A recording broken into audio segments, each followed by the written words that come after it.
निजी जीवन में तबाह है, बोलिए ना, डायरेक्ट बोलिए।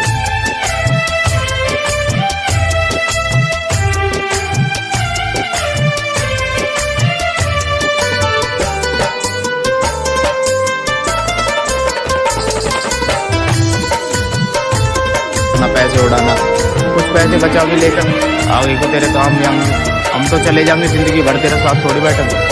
एक लड़के का जीवन तो भाई खैर साला बर्बाद तो है। रहलू हमर आब दोसरा के भैलू, रहलू हमर आब दोसरा के भैलू, त कहे तू गोरी मोहब्बत कैलू, त कहे तू गोरी मोहब्बत कैलू।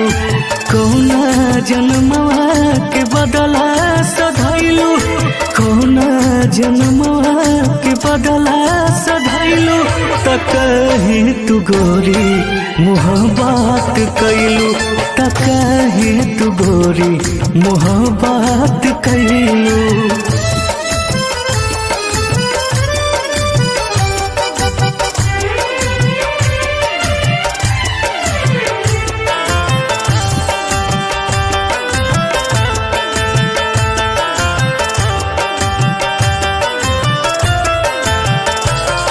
तू बदनाम कर दा, सरियाम कर दा, अपना दीवाना के कतलियाम कर दा।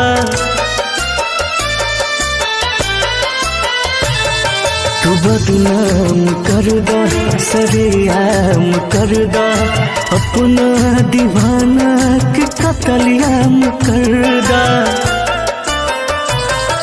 निहिया के बगिया में अगिया लगैलू, निहिया के बगिया में अगिया लगैलू, त कहे तू गोरी मोहब्बत कैलू, त कहे तू गोरी मोहब्बत कैलू।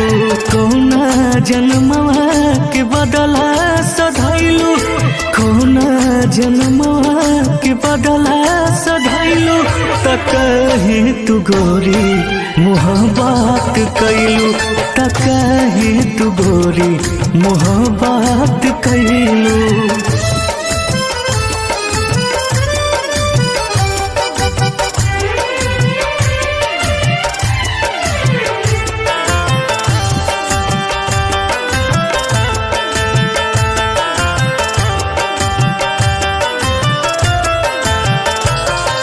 दिलवा लगन कहीं के न भई, तुहरा के पावे लका न कहीं।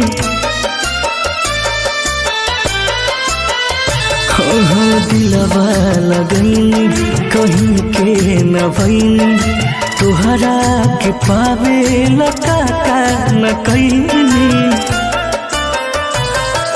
मुना बिना के झूठा असरा धरैलू, मुना बिना के झूठा असरा धरैलू, त कहे तू गोरी मोहब्बत कैलू, त कहे तू गोरी मोहब्बत कैलू। कौना जन्मवा के बदला सधैलू, कौना जन्मवा के बदला सधैलू, त कहे तू गोरी मोहब्बत कैलू, त कहे तू गोरी मोहब्बत कैलू।